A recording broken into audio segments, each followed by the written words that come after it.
स्वार टांडा में piece party ने की जनसभा और विधानसभा उपचुनाव की तैयारियों में जुटी पीस पार्टी के अध्यक्ष डॉक्टर अयूब ने जनता को किया संबोधित।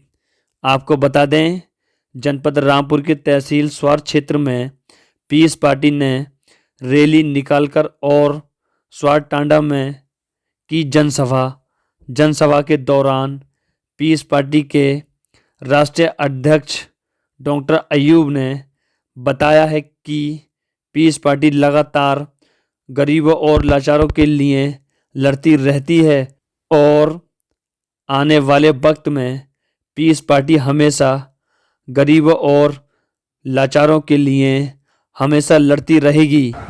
मैदान में निकलना पड़ेगा क्योंकि हमारे नबी हमारे आइडियल हैं। हम बताना चाहते हैं कि आज तक हम लोग अनजाने में हम लोगों ने अपना आइडियल इस मुल्क के उन लोगों को मान लिया था जिन्हें हमें उनको अपना आइडियल नहीं मानना था, लेकिन आज हमने आइडियल अपना माना। अल्लाह का हुक्म मेरे निगाहों के सामने है। अल्लाह का ऐलान है, लक़द कान लकुम फी रसूलिल्लाहि उस्वतुन हसना। ऐ मुसलमानों, तुम्हारे लिए तुम्हारे नबी की जिंदगी आइडियल है, नमूने अमल है। यानी अगर वजू करोगे तो नबी के तरीके पे करनी होगी, इस्तिंजा नबी के तरीके पे होगा, शादी नबी के तरीके पे होगा, जनाजा नबी के तरीके पे होगा, नमाज नबी के तरीके पे होगा और बादशाहत यजीद के रास्ते पे होगा। बादशाहत यजीद के चाल पे होगा। इसीलिए अगर बादशाहत भी बनानी है तो नबी के तरीके पर बनानी है। तो मेरे नबी ने अपनी 63 साल जिंदगी में कहीं किसी गैर को अपना हाकिम नहीं बनाया, ना अबू लहब को हराया है, ना अबू जहल को जिताया है, ना मदीना में किसी यहूदी को अपना बादशाह बनाया है, ना ईसाई को अपना बादशाह बनाया है, ना किसी गैर को अपना हाकिम बनाया है। आप सभी लोगों को अस्सलाम वालेकुम। हमारे सारे वक्ताओं ने आपके बीच में अपनी बातें रखी हैं और ये समझाने की कोशिश की है कि पार्टी होनी क्यों जरूरी है और पार्टी होने के समझा रहे थे। मैं बस आपसे एक बात कहूंगा, क्योंकि जितने भी मुख्य अतिथि लोग यहां पर आए हैं उनकी बातों को सुनने के लिए आप लोग यहां पर पहुंचे हैं। मैं सिर्फ आराम से जिंदगी गुजार रहे हैं। दोस्तों, हमें चाहिए क्या? शासन से क्या चाहिए? शासन कहता था जिस स्वराज की बात हम करते हैं, महात्मा गांधी ने लिखा था मेरे सपनों का भारत। उनकी एक पतली सी छोटी सी किताब है, उन्होंने लिखा, पहले ही पेज पे लिखा था, हम ऐसे भारत का निर्माण करना चाहते हैं जिसमें न केवल गरीबों, पिछड़ों, दलितों की बात सुनी जाए, मुस्लिमों की बात सुनी जाए, सहारा भिखमंगे की भी बात सुनी जाए। हम ऐसा भारत का निर्माण करना चाहते हैं। मुझे इस बात की खुशी है कि माननीय नीतीश कुमार जी, बिहार में गया हूं, वहां मैंने देखा है, मैंने आदरणीय श्रवण कुमार जी के व्यवहार और स्वभाव को देखा है।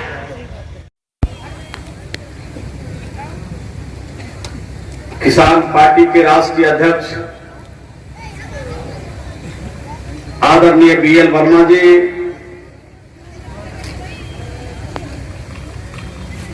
पीस पार्टी के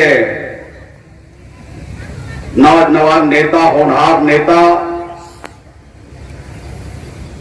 और उत्तर प्रदेश के प्रभारी जनाब इंजीनियर खान जी, मंच के संचालक जनाब अफरोज बादल जी, हमारे जनता दल के नेता जगदीश पटेल जी, पीस पार्टी के मंच पर बैठे सभी सम्मानित नेतागण, इस जलसे में आने का मुझे अवसर है डॉक्टर BL वर्मा जी के प्रति मैं आभार प्रकट करता हूं कि आपसे रूबरू होने का मौका दिया।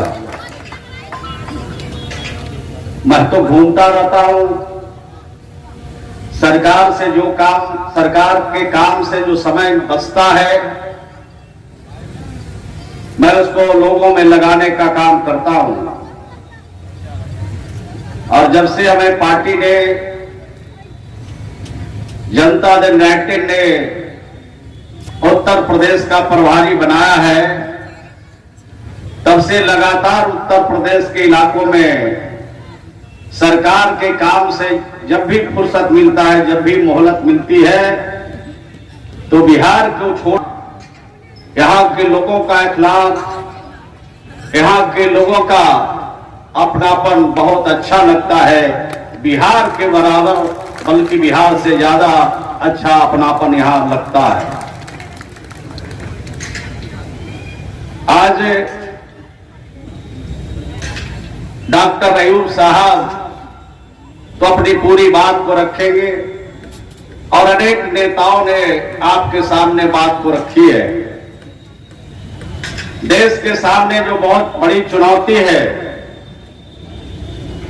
उसको लेकर हमारे डॉक्टर अयूब साहब हमेशा चिंतित रहते हैं।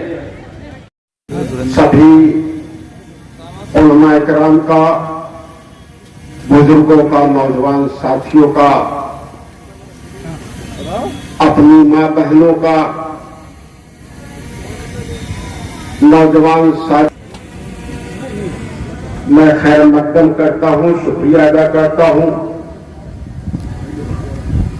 मुझे पहली बार आपके बीच आने का मौका मिला। मैं खास तौर पर शुक्रगुजार हूं भाई श्रवण कुमार पटेल जी का, जो उत्तर प्रदेश के जेडीयू के प्रभारी हैं और बिहार सरकार के कैबिनेट मंत्री भी हैं। भाई डॉक्टर BL वर्मा जी का, जो किसान पार्टी के अध्यक्ष हैं, और मैं खास तौर पर शुक्रगुजार हूं अपने पत्रकार बंधुओं का, प्रिंट और इलेक्ट्रॉनिक मीडिया का, जो हमेशा पीस पार्टी के संदेश को जनता तक पहुंचाया है। पुलिस प्रशासन का, जिला प्रशासन का, और खास तौर पर उस हमारे भाई का जिन्होंने ये ग्राउंड पीस पार्टी के सभा के लिए दिया है। साथियों,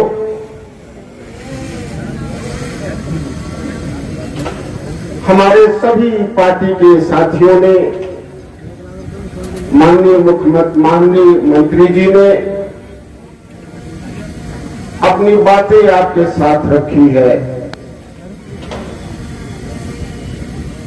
इस प्रदेश में नहीं बल्कि पूरी त्रस्त है। महंगाई चरम सीमा पर है, बेरोजगारी है और अत्याचार और नाइंसाफी है। इससे चाहे मुसलमान हो, पिछड़ा हो, दलित हो, सवर्ण हो, अमीर हो, गरीब हो, औरत हो, मर्द हो, हर आदमी इससे त्रस्त है।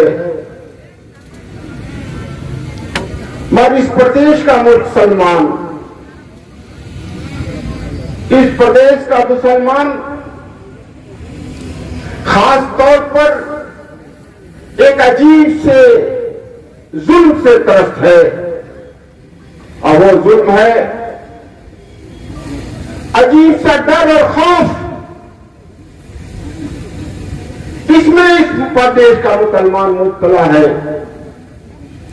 और यहां की सरकार की वजह से, ये सरकार पिछड़ों की है, न तो दलितों की है, और खासकर मुसलमानों के साथ तो जुल्म के इंतहा कर दी है। इससे खौफ का माहौल मुब्तला है, हर आदमी खौफ मुब्तला है। आपको इल्म होगा, डॉक्टरी करते मुझे 40 साल हो गए और 15 साल करीब पार्टी बनाए हुए।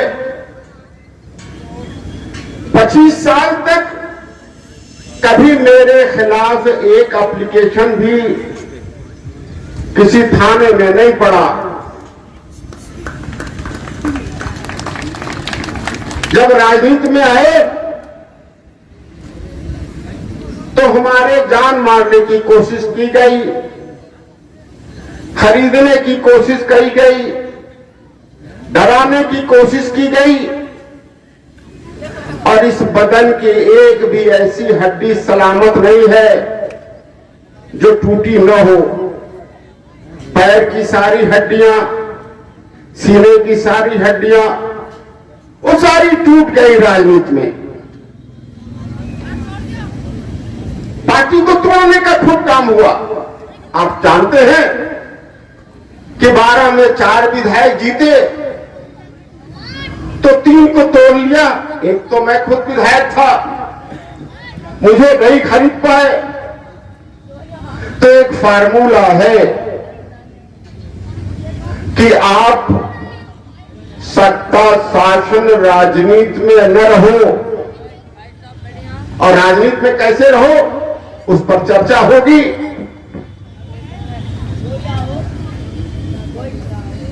समाजवादी पार्टी को जब हमें नहीं तोड़ पाई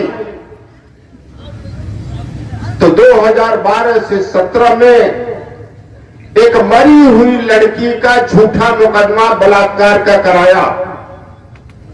उसके जिंदगी में नहीं। और जिस महीने सपा की सरकार बनी, सिलसिला शुरू कर दिया,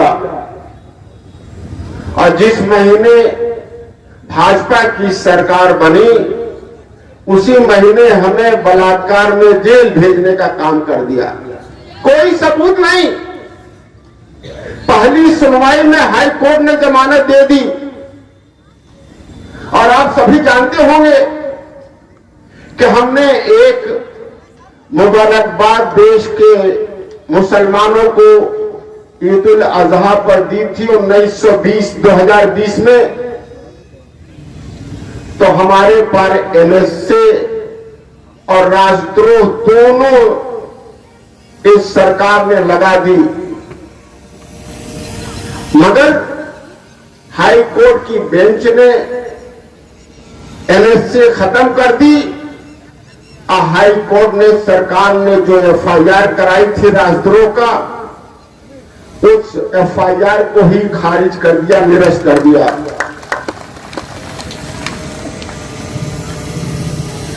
ये जुल्म इसलिए है कि मैं आपके हक के लिए जद्दोजहद कर रहा हूं, सिर्फ मुसलमानों के लिए नहीं, दलित भाइयों के लिए, पिछड़े भाइयों के लिए, जो गरीब सवाल भाई हैं उनके लिए। क्योंकि अगर मैं फर्क करता हूं मजलूमों में, अगर फर्क करता हूं मजहब के नाम पर, जात बिरादरी के नाम पर, तो मैं अपने को मुसलमान नहीं कह सकता, क्योंकि ये फर्क नहीं हो सकता। मजलूम तो मजलूम है और जालिम एक अलग है। तो आज की सरकार ये जालिम सरकार है। जो इंसाफ ना दे वो जालिम, जो मजहब और जात बिरादरी में फर्क करे वो जालिम। आज देख लो, अब ये सबूत है कि जुल्म हुआ। तो ये आप जो खौफ में हो, आप जो डर में हो, हमें भी डराने का काम हुआ, जान लेके डराने का काम हुआ, मुकदमा करा के डराने का काम हुआ, जेल भेज के डराने का काम हुआ। मगर एक बात सच है